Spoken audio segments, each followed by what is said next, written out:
Perkenalkan, nama saya Bella Natalia Sari. Saya mahasiswa magang dari Universitas Muhammadiyah Palangkaraya. Nah, selamat pagi anak-anak. Gimana kabarnya pada pagi ini? Sehat? Semuanya sehat ya?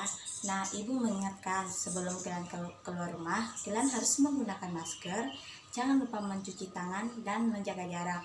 Pada pagi ini kita belajar dari buku tema 1 Pertumbuhan dan Perkembangan Makhluk Hidup, subtema 3 Pertumbuhan Hewan dari pembelajaran 4. Nah, jadi kalian bisa membaca di halaman 48 tentang pertumbuhan dan perkembangan kupu-kupu. Jadi, amati gambar berikut. Ini telur, ini ulat, kepompong, dan kupu-kupu. Jadi di sini kalian mengerjakan tugas cerita pengalaman melihat tahapan-tahapan pada daur hidup kupu-kupu tersebut. Ibu akan ceritakan tahapan daur hidup kupu-kupu. Yang pertama, kupu-kupu adalah fase telur. Kupu-kupu berkembang biak dengan cara bertelur, meletakkan telurnya pada bagian daun tanaman. Biasanya telur diletakkan pada daun tanaman jeruk atau lainnya yang bertujuan sebagai sumber makanan ketika telur menetas. Telur kupu-kupu berukuran kecil dan biasanya berwarna putih. Telur akan menetas ketika berumur 3-5 hari kemudian menjadi ulat atau larva. Larva akan mengkonsumsi cangkang telur kosong sebagai makanan pertamanya. Tahap kedua, ulat. Telur yang menetas menjadi ulat. Larva akan memakan daun-daunan yang menjadi tempat diletakkan telur sebelumnya. Pertumbuhan ulat cenderung cepat dan sering melakukan pergantian kulit secara alami. Hal tersebut disebut sebagai proses molting. Ulat bisa berganti kulit 4-6 kali sebelum akhirnya menjadi kepompong. Ketika ulat mencapai pertumbuhan maksimal, maka ulat akan berhenti makan dan beristirahat sekitar 10 hari, mencari tempat berlindung dan meletakkan diri pada ranting atau daun dengan anyaman benang. Dengan demikian, tahap larva telah memasuki fase prepupa, akan melakukan pelepasan kulit terakhir kali untuk membentuk pupa. Tahap ketiga adalah fase kepompong atau pupa. Kepompong merupakan lanjutan dari fase ulat atau larva.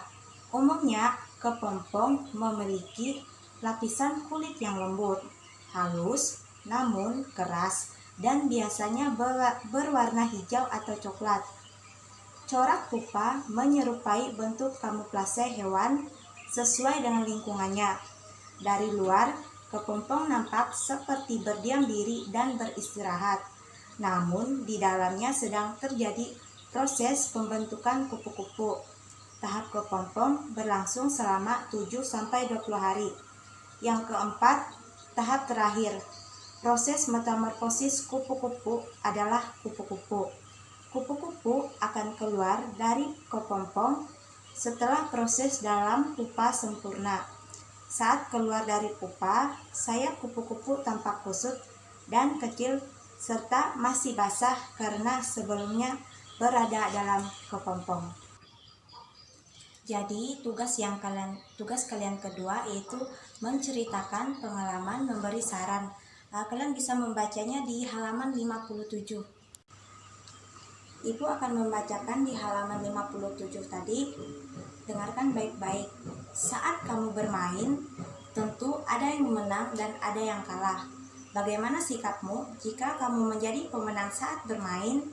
Sebaiknya kamu selalu rendah hati. Kamu tidak boleh sombong jika memenangkan permainan.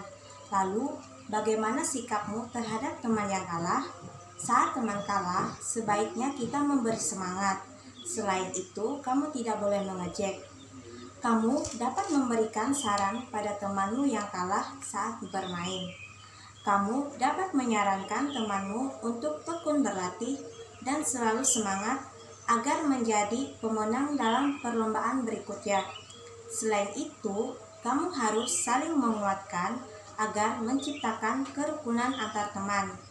Memberi saran pada orang lain harus menggunakan bahasa yang sopan agar tidak tersinggung. Ketika harus memberi saran yang baik, jika kamu melihat teman kamu melakukan hal yang salah, memberi saran dengan baik terhadap teman juga termasuk sikap menghargai teman. Sikap menghargai teman merupakan bentuk rasa sayang terhadap teman.